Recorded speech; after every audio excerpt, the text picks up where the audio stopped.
o catolicismo, ele, embora procure ter uma missão moral, né, lendo as epístolas de São Paulo, isso fica muito claro, essa moralidade, ela não desenvolve diretamente o altruísmo, ela se preocupa muito mais em reprimir o egoísmo, então ela busca muito mais a pureza que a ternura. São Paulo disse, né, na Epístola aos Romanos, que o que importa, ou dos Romanos ou aos Coríntios, né, que o que importa é o amor, ele chamava de caridade, é o altruísmo. Ele dizia, isso é o que mais importa, a fé, a esperança, tudo isso é secundário se não houver altruísmo, se não houver caridade. Mas o grosso da teologia católica busca a pureza, a repressão do egoísmo, não o desenvolvimento do altruísmo, que é a ternura. Breve parênteses, essa repressão, essa ênfase na repressão do egoísmo é muito característica do protestantismo, e é o que se vê, por exemplo, nos Estados Unidos. Não é? Os grandes movimentos de massa moralizadores basicamente têm um caráter de repressão do egoísmo. Movimentos progressistas atuais, contemporâneos, não é? De combate à violência contra a mulher, contra o racismo, em si são corretos, né? São combate a formas de egoísmo, de violência, mas o grosso do discurso é sempre de combate ao egoísmo, nunca de estímulo ao altruísmo. É necessário combater, nesse caso, né, a violência, a opressão e assim por diante, mas fica-se sempre no combate à violência, não na afirmação da tolerância, do amor, da fraternidade e assim por diante. Isso é muito marcante. Enfim. Então, a Idade Média, né, o que a gente chama de Idade Média, de transição entre a Antiguidade e a Modernidade, é uma transição. Ela completa. Quando a gente fala em Idade Média, a gente está se referindo a esse momento intermediário entre a Antiguidade e a Modernidade. Quando a gente fala em Idade Média, essa expressão denota já que a concepção de que a Idade Média foi um período da Era das Trevas, 1000 anos de trevas. Isso aí surgiu a partir do Renascimento do século XV, XVI, e infelizmente o Iluminismo reforçou bastante isso, né? Essa concepção. Mas é errado, né? A Idade Média não foram 1000 anos de trevas. Houve problemas políticos, houve problemas sociais, mas não foi uma época de trevas. Houve desenvolvimento da moralidade humana com as limitações do período normais para aquele momento, né? Houve o desenvolvimento de elementos importantes para a história da humanidade, por exemplo, a separação entre os poderes temporal e espiritual, não é? Nos vídeos passados, quando eu tratei de Gregório VII, o melhor esboço antes da modernidade, o melhor esboço da separação entre os dois poderes. Então, houve momentos realmente importantes, houve progresso, né? Um progresso sociológico, histórico, que a gente vai ver na sequência. Mas, enfim, a noção de que a Idade Média foi uma transição de escuridão moral, social, é errada. Mas, na filosofia da história positivista, ela integra uma transição que começa lá com a Grécia, passa por Roma e termina no término da Idade Média. Quando termina a Idade Média, nós entramos na modernidade. E a modernidade, em vez de termos o projeto da modernidade para o positivismo, é não apenas mais o desenvolvimento das forças humanas, intelectuais, práticas e afetivos, mas é a conjugação das forças desses três aspectos, inteligência, atividade prática e sentimentos, é conjugação e a sua regulação mútua. O problema é que, na modernidade, essa conjugação, essa regulação perde os parâmetros, e aí temos que arranjar buscar uma solução. E a solução, a busca dessa solução é o próprio projeto do positivismo. O positivismo busca, então, conjugar, e ao conjugar busca regular as forças humanas, não deixando de desenvolvê-las, né, mas considerando que elas já foram desenvolvidas historicamente. Antes, é necessário, então, nos concentrarmos na regulação, o período que medeia entre o término da Idade Média e o surgimento do positivismo, grosso modo, entre o final da Idade Média, século XV, e a Revolução Francesa, no final do século XVIII, esses 4 ou 5 séculos, esse é um período de crítica, de crise, não é? E a modernidade, então, para o positivismo é um período de crise que nós buscamos resolver, não é? Apresentando parâmetros, regulações, regulação moral, não é? Sempre considerando que a liberdade de cada indivíduo, de cada povo, e com a liberdade sendo exercida, nós decidimos regular o nosso comportamento, regular a ação social e, por um termo, a crise, né? A falta de parâmetros. Bem,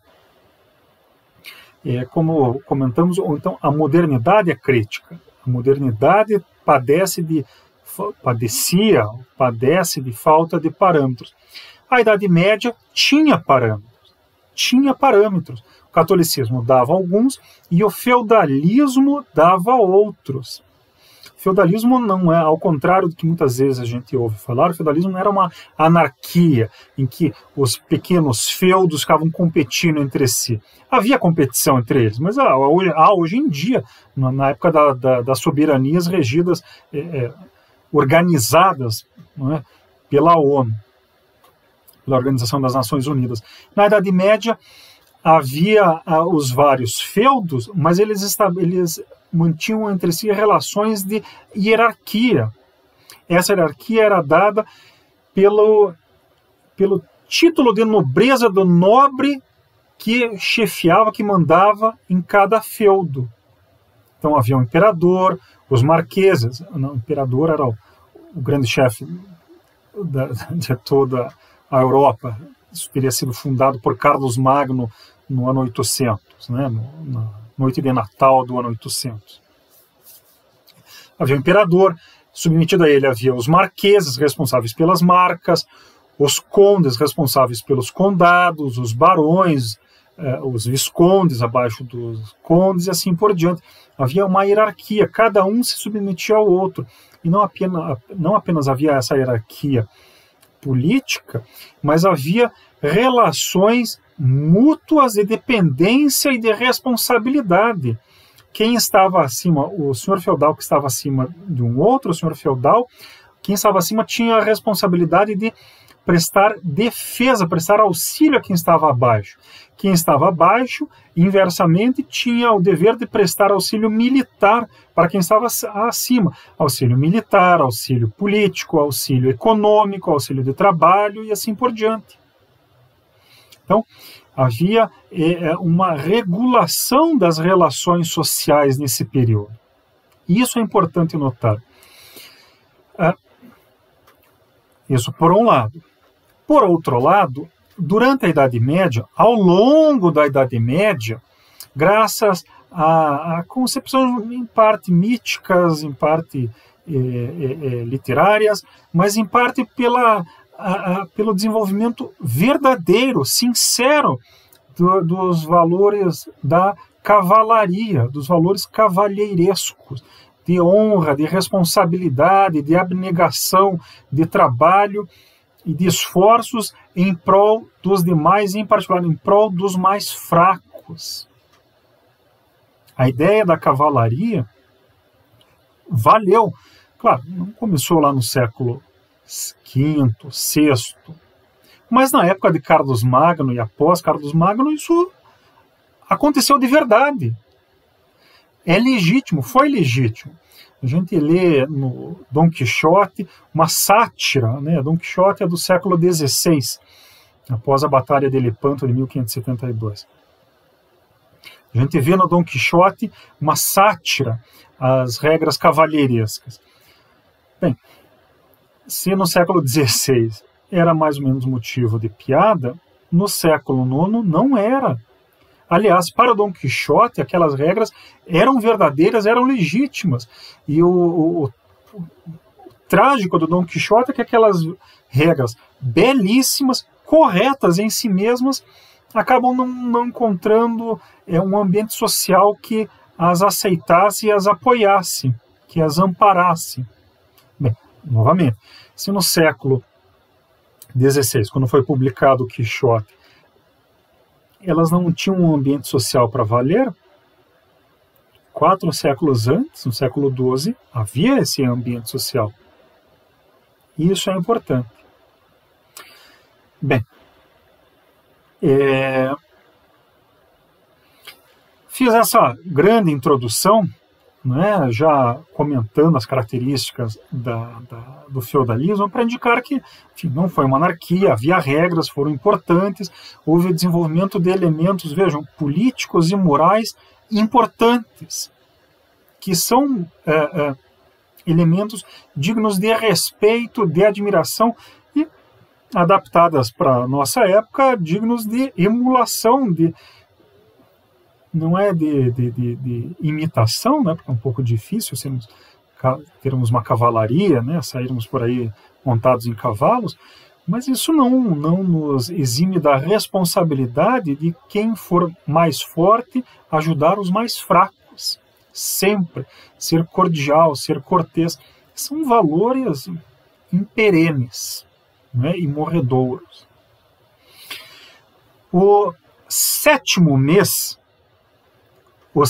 meses dos calendários positivistas, como estamos no ano de 2020 no calendário atual, na era corrente, é um ano bissexto.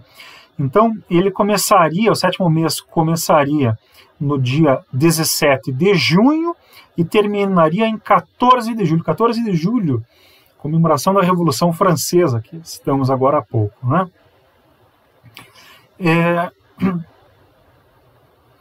Vejam só, eu me baseio aqui nos comentários que eu farei na obra organizada por Frederick Harrison, um importante historiador e positivista inglês do final do século XIX. Ele organizou um dicionário brilhante, um dicionário nomástico, né, chamado Novo Calendário dos Grandes Tipos. Está disponível para baixar gratuitamente na página archive.org, na internet, é archive.org, né? Archive com CH. Está lá para baixar em PDF gratuitamente, é bem bom. O autor do comentário sobre o mês de Carlos Magno, acho que não foi o Harrison, acho que foi algum outro historiador inglês. Ele comenta que a civilização católico-feudal, a conjugação dos meses de São Paulo e Carlos Magno, essa transição procurou realizar 6 tarefas sociológicas. 6. Foram elas: purificar e disciplinar as mais ferozes paixões humanas, em particular a crueldade, o orgulho e a luxúria. Então, purificar e disciplinar as paixões humanas mais violentas. Em consequência desse disciplinamento, a elevação da posição da mulher. A mulher sendo a realizadora da disciplina moral. E, havendo a disciplina moral, a mulher ganhando respeito. Na antiguidade clássica, a mulher é inexistente.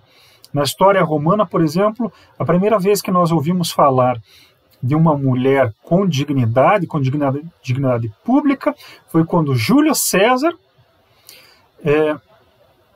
fez a oração fúnebre da tia-avó dele, que era a viúva do general Mário. Então, Júlio César, na verdade, queria homenagear Mário, que foi um importante líder popular, e, enfim, para poder homenagear Mário, ele homenageou a avó dele, a viúva do Mário. É a primeira vez que nós ouvimos falar de uma matrona sendo homenageada na história de Roma. Mas isso já é no ano depois do ano 70, depois do ano 60, antes da Era Corrente. Roma começou em 750, então 700 anos. Então vejam, na Idade Média, esse anonimato, essa quase inexistência das mulheres não acontece. Nós temos santas, temos imperatrizes, temos aldeãs, não é? Joana d'Arc, por exemplo, desempenhando papéis importantíssimos, graças ao disciplinamento das paixões humanas, à dignificação da mulher. Bem, em terceiro lugar, como comentamos antes, a proteção dos pobres, a dignificação da gentileza, do respeito mútuo, a elevação da natureza humana e da humanidade. Em quarto lugar, a supressão da guerra universal e a transformação das guerras de conquista em guerras de defesa. Em vez de buscar se conquistar cada vez mais, passou-se a buscar-se a manutenção das fronteiras pré-existentes ou obtidas a partir de algum momento. Em quinto lugar, o estabelecimento de governos locais verdadeiros. Governos locais, em vez de haver a submissão do governo da vila ao poder central, o poder central reconhecia a legitimidade e a autonomia do governo local. Governo local significa governo municipal e governo nacional. Mas vejam, como dissemos antes, com deveres mútuos, os governos locais tendo responsabilidades com o poder central, e o poder central tendo responsabilidades com o poder local. E, em sexto lugar, a supressão da escravidão, a transformação dos escravos em servos da gleba, e, em seguida, já lá pelo século X, XI, a transformação dos servos da gleba em trabalhadores livres, em particular nos burgos, nas comunas, a emancipação das comunas. Como a gente vê isso na história da Itália, com as repúblicas italianas, lá, Florença, Gênova, enfim, muitas outras, agora não me recordo, mas houve inúmeras comunas emancipadas com trabalhadores livres. Essas 6 fases foram realizadas na conjugação do feudalismo com o catolicismo, algumas mais pelo catolicismo, algumas mais pelo feudalismo. Aquelas de caráter mais moral foram mais feitas pelo catolicismo, aquelas de caráter mais prático foram mais feitas pelo feudalismo. Então, quais foram as mais feitas pelo feudalismo? A transformação da guerra universal, da guerra de conquista, em guerra de defesa, o estabelecimento dos governos locais e a supressão da escravidão e o surgimento, e a organização do trabalho livre. É claro que essas 6 realizações aconteceram ao longo dos 10 séculos da Idade Média e aconteceram de maneira muito imperfeita. Por exemplo, eu citei aqui o Dom Quixote, que é do final do século XVI. No final do século XVI ainda havia escravidão na Europa. Nem me refiro à escravidão dos índios e dos negros aqui nas Américas. Mas na Europa ainda havia escravidão. Em particular, enfim, ali no que se relacionava aos árabes e aos muçulmanos. Isso é uma imperfeição. A valorização do papel da mulher também. A realização de trabalho do governo local. Se na Itália isso se verificou com muita clareza, no que seria depois a Alemanha também, a França tendeu a ser uma monarquia centralizada. Então, essas 6 mudanças, essas 6 grandes modificações, 6 grandes progressos aconteceram de maneira mais ou menos perfeita, mais ou menos imperfeita ao longo desses 10 séculos. Isso é importante a gente notar.